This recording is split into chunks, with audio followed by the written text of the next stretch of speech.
Баршаңызға қайырлы күн. Бүгін сіздермен өте дәмді әрі шашылып пісетін палаудың рецептімен бөлісемін. Видеоны соңына дейін көріп, менің YouTube арнама тіркелуді ұмытпаңыздар. Ең алдымен құрамдарын дайындап алдым. Сұйық майымызды табамызға құйып, етімізді салып, жақсылап екі бетін қызартып аламыз.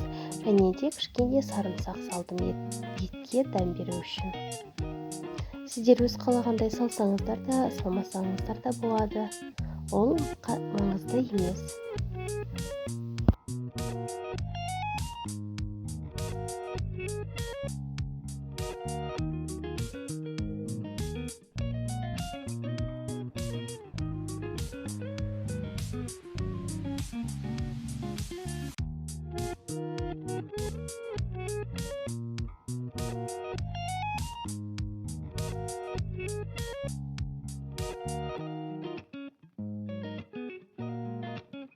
Алдын ала сәбізіміз бен пиязымызды дәл осылай етіп турап алдым. Енді етіміздің қызарғанының үстінен біз пиязымызды қосып, жақсылап, оны да қып-қызыл етіп қуырып аламыз.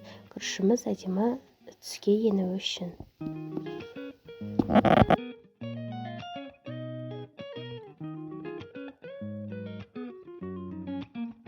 Енді үстінен сәбізімізді салып, оны да кішкене қуырып аламыз. Суы кішкене шыққанша. Бетін жауып қуыруды ұмытпаймыз. Және де мен дәл осындай пловқа арналған приправаны қолдандым. Кішкене үстінен тұзымызды да сеуіп, бетін жауып қойып қуыратын боламыз. Барлық керек заттарды описаниеда жазып қалдыратын боламын. Енді үстінен мұздай суымызды құямыз. Суымызды да құйып, үстін қақпақпен жауып қоямыз. Мен алдын ала күрішімді жақсылап жуып дайындап қойдым. Енді жақсылап қайнаған суымызға күрішімізді салып аламыз.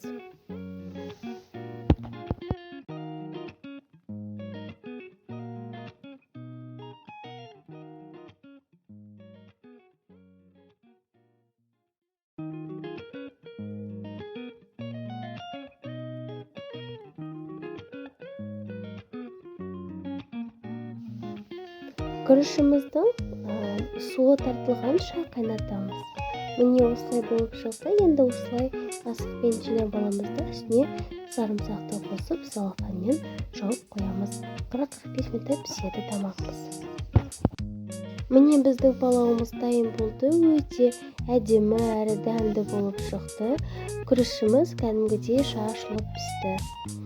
Видеом сіздерге ұнаса лайк басып, комментария жазуды ұмытпаңыздар. Және де YouTube арнама тіркелуді ұмытпаңыздар.